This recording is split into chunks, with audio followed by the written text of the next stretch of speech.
Hello दोस्तों, कैसे हो आप सब। उम्मीद करता हूँ आप अच्छे होंगे, स्वस्थ होंगे। आपके बेहतर स्वास्थ्य की मंगल कामना करते हुए मैं विनोद कुमार आपको एक छोटी सी कहानी सुनाने आया हूँ। तो कहानी शुरू होती है, एक राज दरबार का मंत्री किसी गांव से गुजर रहा था। गांव से गुजरने के क्रम में मंत्री ने महसूस किया कि गांव के लोगों ने उसकी उतनी खातिरदारी नहीं की जितना वो उम्मीद रखता था। तो गांव के लोगों को देख लेने, उन्हें बर्बाद करने की कस्में खा के वो राज दरबार पहुंचा। राजा के पास पहुंचते ही कहा उसने कि राजन, क्या आपको एहसास है अमुक गांव के लोग आपको मार देना चाहते हैं? क्या आपको इस बात की जानकारी है कि वहां गुट तैयार हो रही है जो आपकी राज छीन लेना चाहती है? राजा को बड़ा आश्चर्य हुआ।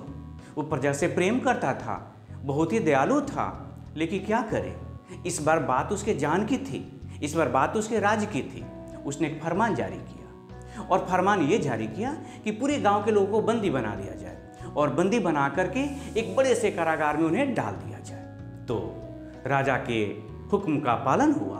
पूरे गांव के चारों तरफ सैकड़ों फीट ऊंची एक दीवार खड़ी की, मोटी दीवार, चारों तरफ से दीवार को ढक दिया गया और उसके अंदर गांव के लोगों को धकेल दिया गया।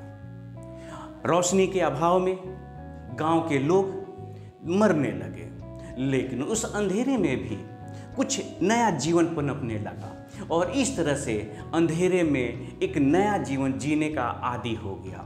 तो उस अंधेरे में एक बड़े से टीले में बंद तो जनजीवन है वो फलने लगा, फूलने लगा। इस तरह से हजारों बरस गुजर गए। अंदर जो लोग रहते थे वो अंधेरे में रहने के पूर्ण रूप से आदी हो गए।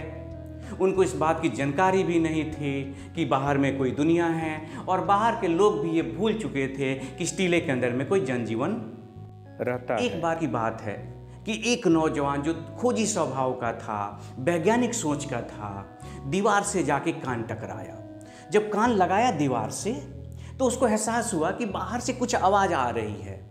उसको इस बात पर यकीन हो गया कि दुनिया बाहर भी है। तो उसने खोज के लिए हथौड़ी लिया, छेनी लिया, दीवार को धीरे धीरे काटने लगा। इस क्रम में उसने कई वर्षों के मेहनत के बाद दीवार में एक पतली सी छिद्र बनाने में सफलता पाई। उसने एक पतला सा होल बनाया।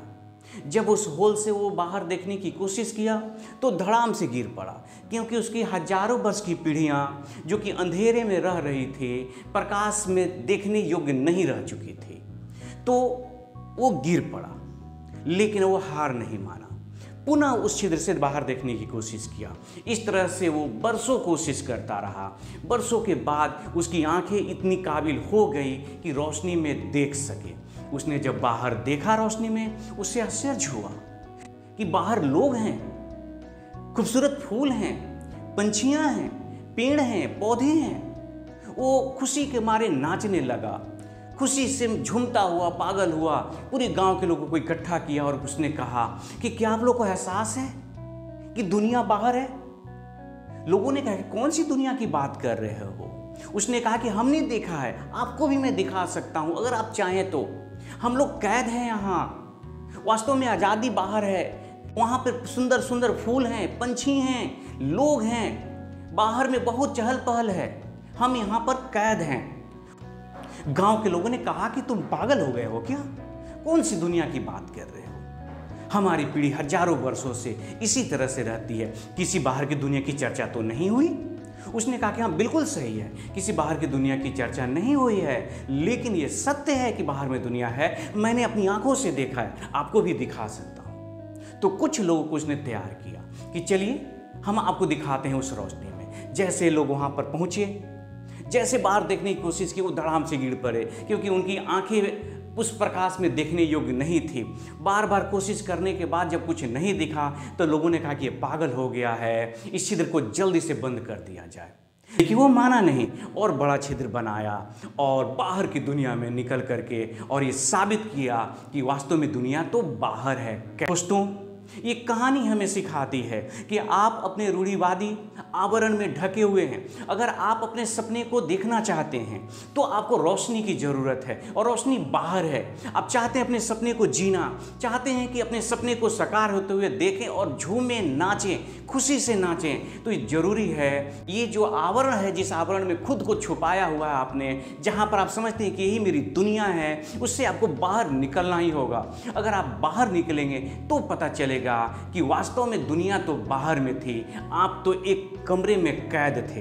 क्या आपको वो दिन याद नहीं जब कपरनिकस को लोगों ने जला दिया यह कह करके कि ये बकवास करता है, पृथ्वी जो है सूरज के चारों ओर नहीं घूमती? क्या आपको गैलीलियो को याद नहीं है, जेल में डाल देने वाली? तो गैलीलियो को रोशनी दिखी थी, गैलीलियो रोशनी में देखने योग्य खुद को बना लिया था। नहीं लगता कि राजा राम मोहन राय को रोशनी दिखी थी, तब उन्होंने सती प्रथा का विरोध किया? तो उम्मीद करता हूँ मेरे दोस्त कि आपको रोशनी में देखने की आदत पड़े। मैं उम्मीद रोशनी में देखें और अपने सपने को जिएं, अपने सपने को साकार होते हुए देखें, खुशी से नाचें। इस उम्मीद के साथ जय हिंद, जय भारत।